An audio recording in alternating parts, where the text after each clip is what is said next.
그녀는 장례식에서 모습을 드러냈다. 검은 옷을 입고 유가족석에 앉아 있었으며 주변 사람들로부터 당연한 듯한 인정을 받고 있었다. 몇 년 전까지 아이의 바이올린 선생이었던 그 여자가 이제는 남편의 옆자리를 차지하고 있었다.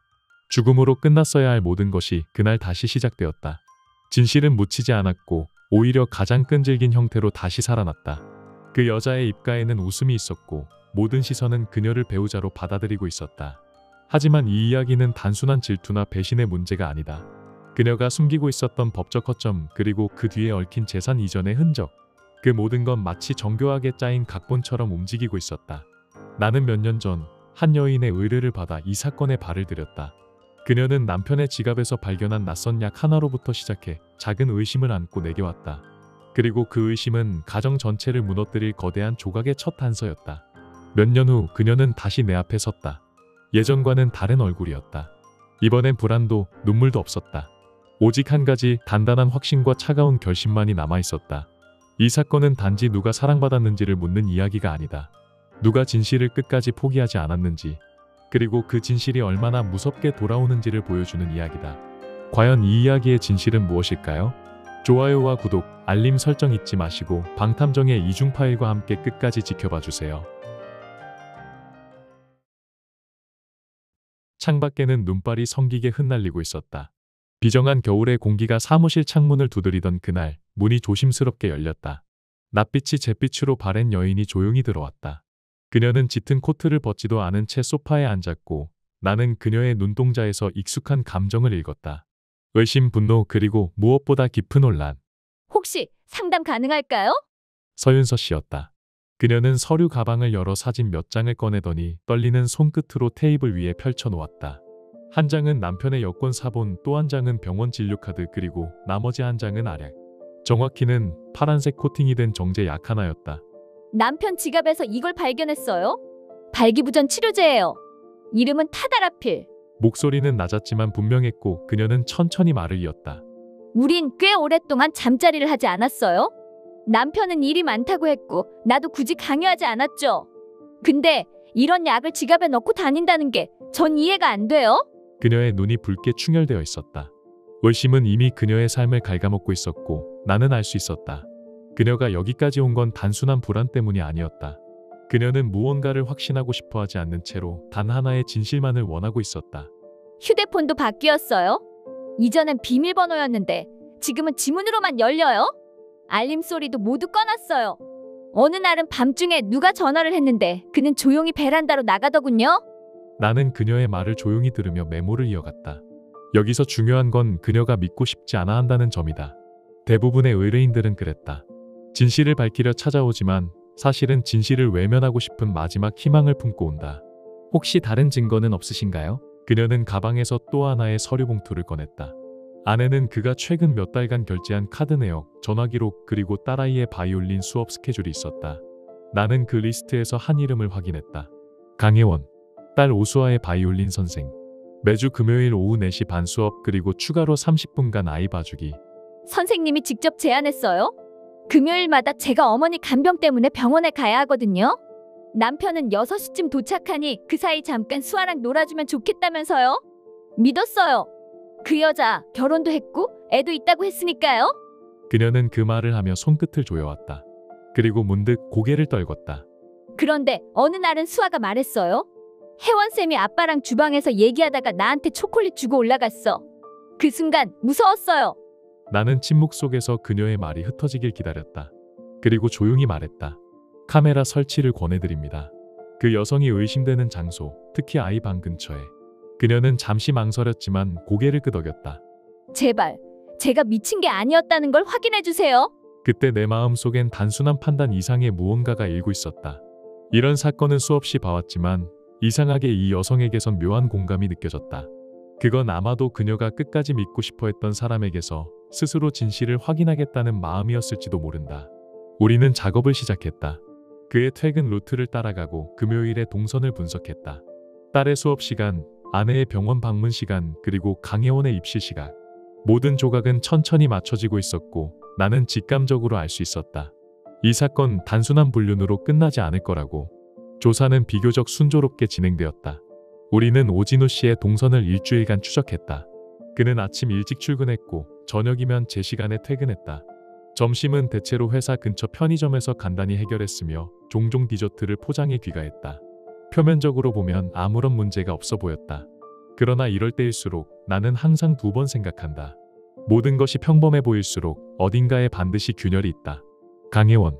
그녀는 우리가 조사 중인 인물들 가운데 유일하게 불규칙하게 오가는 사람이었다. 매주 금요일 그녀는 바이올린 수업이 끝난 후에도 집에 남았다. 그녀의 차량은 정확히 오후 4시 20분경 도착하고 저녁 5시 50분쯤 떠났다. 서윤서 씨가 병원에 있는 시간과 딱 겹친다. 그녀는 문 앞 인터폰 카메라에서 항상 미소를 지었다. 아이와의 수업 장면도 몇 차례 확인했지만 의심스러운 장면은 포착되지 않았다. 하지만 바로 그게 문제였다. 너무도 완벽하고 지나치게 자연스러웠다. 결국 나는 윤서 씨에게 홈캠 설치를 제안했다. 특히 수아의 방 그 공간이 우리에겐 유일한 블라인드 존이었다. 며칠 후 그녀에게서 메시지가 왔다. 저 영상이 있어요. 확인해 주실 수 있으세요? 나는 즉시 그녀의 집으로 향했다. 그녀는 침실 안작은 책상 위에 랩탑을 켜두고 있었다. 재생 버튼을 누른 그녀의 손끝이 미세하게 떨리고 있었고 나는 직감했다. 이 장면이 그녀의 세계를 무너뜨릴 것임을. 영상은 금요일 오후 아이가 수업을 마친 뒤의 장면이었다. 수아는 방에서 책을 읽고 있었고 강혜원은 부엌에서 컵을 꺼냈다. 5분 후 오진우 씨가 도착했다. 그는 코트를 벗고 거실로 향했고 강혜원은 그의 옆에 다가가 조용히 웃으며 말을 건넸다. 그리고 둘은 수아의 방문을 조용히 닫았다. 다음 장면은 충격적이었다. 두 사람은 아이의 침대 위에 앉아 있었다. 처음엔 대화였지만 이내 행동으로 바뀌었다. 그녀는 그에게 키스를 했고 그는 망설임도 없이 팔을 둘러 그녀의 허리를 감쌌다. 아이의 방 딸의 공간에서, 가장 순수해야 할 장소에서. 더욱 소름 끼친 건 대화 중 들린 한마디였다. 저번처럼 내가 실수로 샤워하러 들어갔을 때보다 더 긴장되네요. 그 순간 나는 숨이 막혔다. 이건 처음이 아니었다. 그리고 계획된 접근이었다. 서윤서 씨는 입을 틀어막은 채 울고 있었다. 그녀는 한동안 말을 잇지 못했고 방 안에는 영상의 소리만 가득했다. 잔잔한 바닥의 발소리, 희미한 속삭임, 그리고 그보다 더 큰 배신의 울림. 그녀는 마침내 중얼거렸다. 전 바보같이 그 여자한테 딸까지 맡겨두고. 나는 그녀를 조용히 바라보며 속으로 생각했다. 그녀가 가장 신뢰했던 대상이 가장 무방비한 순간에 가장 비열한 방식으로 그녀를 배신했다. 그리고 그 아이는 아무것도 모른 채 그 방에 있었다. 이 사건은 이제 단순한 불륜이 아니었다. 이건 침투였다. 가정을 파괴하려는, 그리고 누군가의 자리를 빼앗으려는 치밀한 침투. 며칠 뒤 오진우 씨가 우리 사무실을 찾았다. 그의 얼굴은 놀랄 만큼 초췌했다. 눈 밑엔 깊은 그림자가 져 있었고 손끝은 계속해서 떨렸다. 마치 자신이 아닌 다른 사람의 인생을 살고 있는 듯한 표정. 그는 문을 닫자마자 의자에 주저앉더니 깊은 숨을 내쉬며 말했다. 미안해, 여보. 서윤서 씨는 아무 말 없이 그를 바라봤다. 침묵은 오래 이어지지 않았다. 내가 그날 미쳤던 거야. 정말이지, 순간적으로 그랬어. 혜원이 먼저 다가왔고 나는. 그는 말을 잇지 못한 채 고개를 떨궜다. 그의 두 손이 서로를 감싸 쥐고 있었다. 그 손에선 땀이 줄줄 흘렀고 뉘우침인지 두려움인지 알 수 없는 공기가 그를 둘러싸고 있었다. 나는 그 장면을 묵묵히 지켜보았다. 진심인지 위선인지 판단하려 애쓰기보다는 지금 이 순간 이 남자가 느끼는 무게 자체가 처절했기 때문이다. 그는 다시 고개를 들었다. 눈가가 젖어 있었다. 수아한테만은 제발. 저 애는 몰라야 해. 그 방에서 그런 일이 있었다는 걸 평생 모르게 해줘야 해. 그 말에 윤서 씨의 얼굴이 처음으로 흔들렸다. 그녀는 입술을 꽉 깨물었고 손끝이 미세하게 떨렸다. 마침내 그녀는 조용히 말했다. 수아를 위해서라면 지금은 참을게요. 하지만 다시는 나한테 그런 배신하지 마세요. 나는 그녀의 그 말이 얼마나 큰 용기였는지 알고 있었다. 용서가 아니라 인내였다. 분노를 삼키고 아이를 지키기 위해 자신을 부수는 선택. 그날 이후 우리는 조사를 잠시 중단했다. 사건은 표면적으로 정리된 듯 보였고 세 사람의 일상은 다시 평온을 되찾는 듯했다. 하지만 이상하게도 내 직감은 계속해서 불편한 기척을 감지하고 있었다. 무언가 아직 끝나지 않았다는 불안감. 그건 아마도 강혜원이라는 인물의 표면적 평온함 속에서 느껴지는 이질감 때문이었을 것이다. 며칠 후 윤서 씨가 내게 전화를 걸어왔다. 그녀의 목소리는 이전과 달랐다. 차분했지만 냉정했고 한 가지 사실을 분명히 말하고 있었다. 그 여자의 이력 다시 조사해 주실 수 있을까요? 나는 고개를 끄덕였다. 전혀 놀랍지 않았다. 사실 나도 오래전부터 그렇게 하고 싶었다. 왜냐하면 아이에게 더러운 손을 뻗는 자는 결코 단순한 실수만으로 끝날 수 없는 존재니까. 나는 강혜원에 대한 조사를 다시 시작했다. 이번에는 단순한 동선이나 시간표가 아니라 그녀의 과거와 흔적, 말투와 습관, 그리고 그녀가 내뱉은 사소한 단어까지 전부. 그녀는 서울에 있는 음악교육과를 졸업했으며 대학 시절엔 교환학생 프로그램으로 영국 런던에 다녀온 이력이 있었다.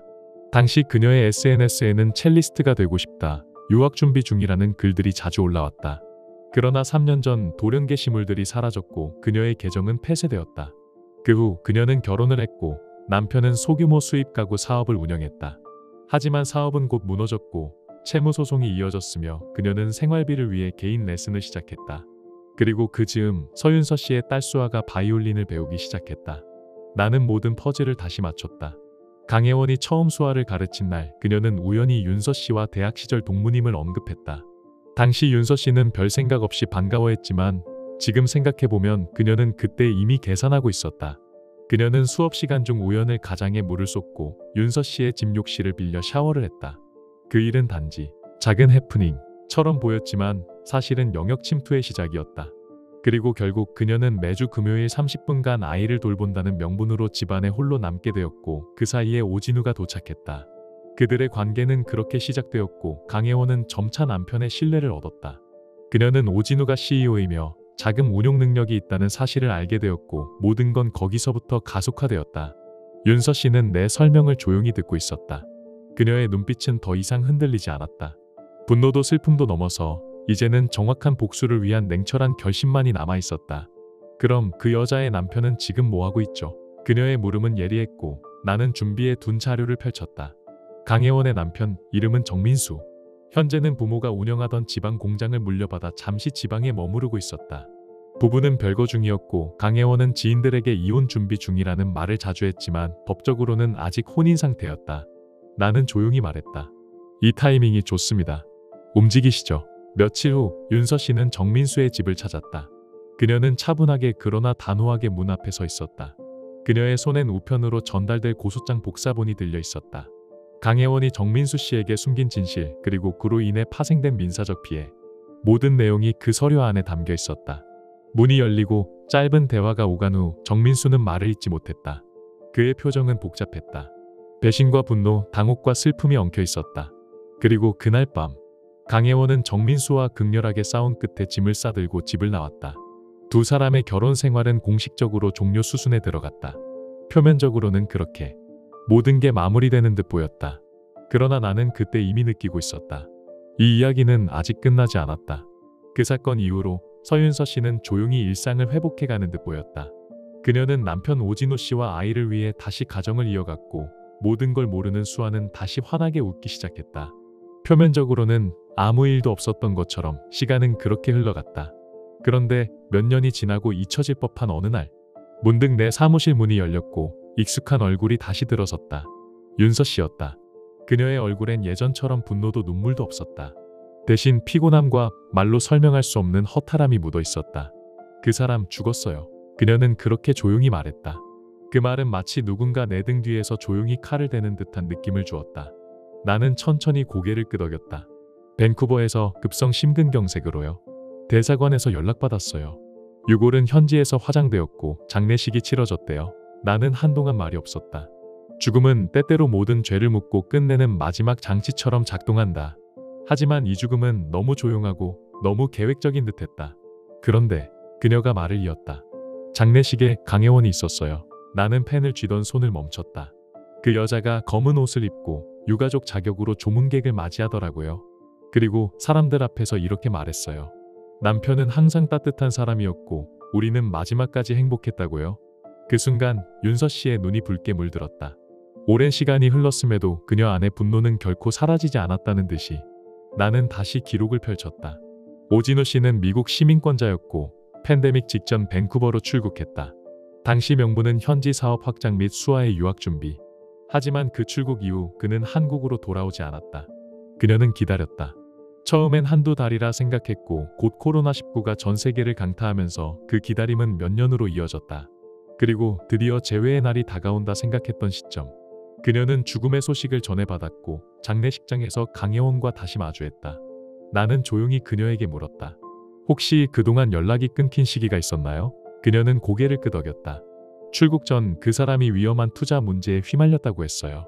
자꾸 연락 오면 더 큰일 날 수 있으니 당분간 처가에서 지내며 조용히 있으라고. 그래서 3개월 동안 전화도 끊고 주소지도 없앴어요. 내 눈썹이 살짝 올라갔다. 이건 단순한 조언이 아니라 의도된 고립이었다. 나는 즉시 법원 시스템을 확인했고 예상대로였다. 오진우 씨는 그 3개월 동안 공시송달 이혼을 신청했다. 그는 윤서 씨가 연락두절 상태인 걸 이용해 일방적 이혼을 성사시켰던 것이다. 즉 법적으로 그들은 이미 남남이었다. 그리고 그 상태로 오진우는 강혜원과 함께 캐나다에서 사실혼 관계를 가장해 부부 행세를 했다. 그리고 그 사이 그는 한국에 있던 자산 대부분을 밴쿠버로 이전했다. 아내 몰래. 더 충격적인 건 그 자금 중 상당수가 윤서 씨의 부모가 결혼 초기에 준 사업 자금이란 명목의 돈이었다. 2억 4천만 원. 그녀는 그것을 아이 미래를 위해 남편에게 맡겼고 그 돈은 배신의 뿌리가 되었다. 나는 말이 나오지 않았다. 사람이 정말 여기까지 추락할 수 있다는 걸. 사랑이 이토록 잔인한 칼날이 될 수 있다는 걸. 그리고 거기에 한 아이가 있다는 사실이 모든 걸 더 끔찍하게 만들었다. 그럼 지금 그녀는 법적 아내처럼 행동하고 있다는 거네요. 나는 그렇게 중얼거렸다. 윤서 씨는 고개를 끄덕였다. 심지어 진우가 남긴 유산에 대해서도 자신이 상속권을 갖는다고 주장하고 있어요. 나는 조용히 책상 위에 펜을 내려놓았다. 이젠 끝까지 가야겠네요. 그녀는 처음으로 고개를 똑바로 들었다. 예전의 두려움도 참음도 없었다. 그녀의 눈은 진실을 밝히기 위한 확신만으로 가득 차 있었다. 그 여자가 진짜 아내가 아니라는 걸 증명해 주실 수 있나요? 나는 미소를 지었다. 싸움은 끝나지 않았다. 그리고 이번엔 마지막까지 정의의 끝을 봐야 했다. 강혜원은 당당했다. 장례식 후에도 그녀는 법적으로는 문제없다 는 듯한 태도를 유지했고 심지어 진우가 남긴 자산에 대한 상속 절차까지 밟고 있었다. 그녀는 변호사를 통해 이렇게 주장했다. 우린 캐나다 브리티시 컬럼비아주에서 수년간 사실혼 관계를 유지해왔고 그곳 법에 따라 나는 배우자 자격이 있다. 게다가 진우는 이미 한국에서 이혼했고 법적 문제는 전혀 없다. 그녀는 심지어 윤서 씨 앞에서 수아 앞에서 이런 말도 했다. 내 아빠는 마지막 몇 년을 나와 함께 가장 행복하게 보냈어. 그 순간 나는 수아의 표정을 잊지 못한다. 작고 여린 그 얼굴이 무너지는 소리도 없이 깨져나갔다. 그 아이의 세계는 또다시 부서졌다. 두 번째로 윤서 씨는 더 이상 물러서지 않겠다고 했다. 이번엔 진실을 증명하고 자신의 몫을 반드시 되찾겠다고. 그녀는 오진우의 해외 자산 중 일부가 자신의 부모가 제공한 사업 자금이라는 점을 증명했고 나는 그녀의 요청으로 캐나다 현지 조사에 착수했다. 우리는 밴쿠버로 향했다. 현지의 한인 네트워크 법률 전문가 그리고 진우와 강혜원이 함께 지낸 흔적들까지 철저히 조사했다. 그들은 현지에서도 한국인 부부로 통했고 주변 이웃이나 거래처도 아무 의심 없이 그들을 받아들였다. 사진, 통장 공동명의 공동명세서, 심지어 유언장 복사본까지 모든 것이 그녀의 주장을 뒷받침하는 듯 보였다. 사건은 다시 막다른 골목에 다다른 듯했다. 우리는 법적 싸움에서 불리한 고지를 점하고 있었고 윤서 씨는 점점 지쳐갔다. 하지만 내 직감은 포기하지 않았다. 이 여자가 강혜원이 그토록 완벽하게 위장한 사람이라면 어딘가엔 반드시 구멍이 있을 것이다. 며칠 후 나는 우연히 그녀가 자주 드나들던 한 카페에서 특이한 광경을 목격했다. 강혜원이 한 남자와 은밀하게 만나 두툼한 봉투를 건네고 있었다. 그 남자는 낯이 익었다. 그리고 한국으로부터의 기록에서 내가 확인했던 인물과 동일했다. 정민수, 강혜원의 법적 남편. 그녀가 과거 별거 중이라 주장했던 그 사람. 나는 즉시 장면을 포착했고 사설 조사팀을 통해 그 남자의 일정과 체류 사유를 추적했다. 그는 단기 방문자 자격으로 캐나다에 왔으며 출국 예정일은 바로 다음 주였다. 그리고 결정적인 순간은 그날 밤. 우리 조사팀은 정민수가 머무는 숙소 근처에서 그와 강혜원의 대화를 녹취했다. 그 대화 속엔 모든 것이 들어있었다. 나도 이혼하고 싶지 않아. 너랑 진우가 그렇게 살았으면서 지금 와서 깔끔하게 정리하자고? 그럼 그동안 내가 참은 건 뭐야? 민수야, 제발. 그냥 도장만 찍어줘. 내가 1억 마련해볼게. 지금 이대로 가면 나 상속 못 받아. 제발 좀. 그녀는 울고 있었고 애원하고 있었으며 그 목소리는 그 어떤 순간보다도 절박했다. 그날 밤 나는 윤서 씨에게 통화를 걸었다. 이제 게임의 판이 바뀔 겁니다. 그 증거 하나로 상황은 완전히 뒤집혔다. 우리는 녹음 파일과 함께 정민수와의 혼인관계 지속기록, 가족관계 등록부, 그리고 정민수가 한국에서 제출한 이혼 거절 서류까지 함께 정리해 법원에 제출했다. 캐나다 법률상 사실혼은 결혼하지 않았을 경우에만 인정받는다. 하지만 강혜원은 여전히 한국에서 정식 혼인 관계를 유지하고 있었고 그 상태로 다른 국가에서 배우자 행세를 했다는 건 중대한 위법이었다. 그리고 그녀는 몰락했다. 법원은 강혜원의 상속 청구를 기각했다. 그녀는 사실혼의 조건을 위반했으며 이는 이중혼으로 해석될 수 있는 중대한 결격 사유라고 판단되었다. 상속권은 전액 수아에게 넘어갔다. 윤서 씨는 그날 조용히 법원 계단을 내려왔다. 그녀의 손을 꼭 잡고 있던 수아는 이제 12살이었다. 그 눈에는 아직도 어른이 감당해야 할 상처가 남아있었지만 동시에 진실을 마주한 용기가 자리하고 있었다. 그리고 강혜원. 그녀는 모든 걸 잃었다. 상속도, 명예도, 오진우와 함께 만든 거짓의 세계도. 더 나아가 그녀는 허위사실로 법원을 기만한 혐의로 민사상 손해배상 소송에 휘말리게 되었다. 윤서 씨는 끝까지 그 책임을 물었다. 나는 조용히 그 모든 장면을 지켜봤다. 그리고 마지막으로 이렇게 생각했다. 사람들은 종종 말한다. 진실은 결국 이긴다고. 하지만 내가 본 현실은 진실은 너무 늦게 오고 때로는 그 기다림이 사람을 산산조각 낸다. 이 사건도 그랬다. 한 여자는 사랑을 믿었고 가정을 지키려 했고 아이를 위해 침묵했다. 하지만 바로 그 침묵의 사이를 파고든 또 다른 여자는 모든 걸 훔쳐가려 했다. 결국 법은 그녀를 벌했다. 하지만 법보다 더 무서운 건 기억이다. 아이의 기억, 배신당한 아내의 기억, 그리고 그 모든 걸 지켜본 제3자의 기억. 나는 때때로 자문한다. 사랑은 왜 배신보다 약할까? 우리는 왜 그토록 쉽게 속고 또 속이게 될까? 정답은 없다. 하지만 적어도 나는 알고 있다. 진실은 늘 늦게 도착한다. 하지만 한 번 도착하면 절대 돌아가지 않는다는 것. 그리고 그 진실이 도착한 날, 어떤 가정은 다시 살아나고 어떤 사람은 더 이상 행복을 말할 수 없게 된다. 그녀는 마지막으로 나에게 이렇게 말했다. 이젠 수아랑 평범하게 살고 싶어요. 법정도 서류도 증거도 없는 그냥 엄마와 딸로서의 시간만요. 나는 조용히 고개를 끄덕였다. 그리고 조용히 되물었다. 지금 당신의 행복은 안녕하십니까? 당신은 이 이야기를 어떻게 느끼셨나요? 댓글로 당신의 생각을 들려주세요.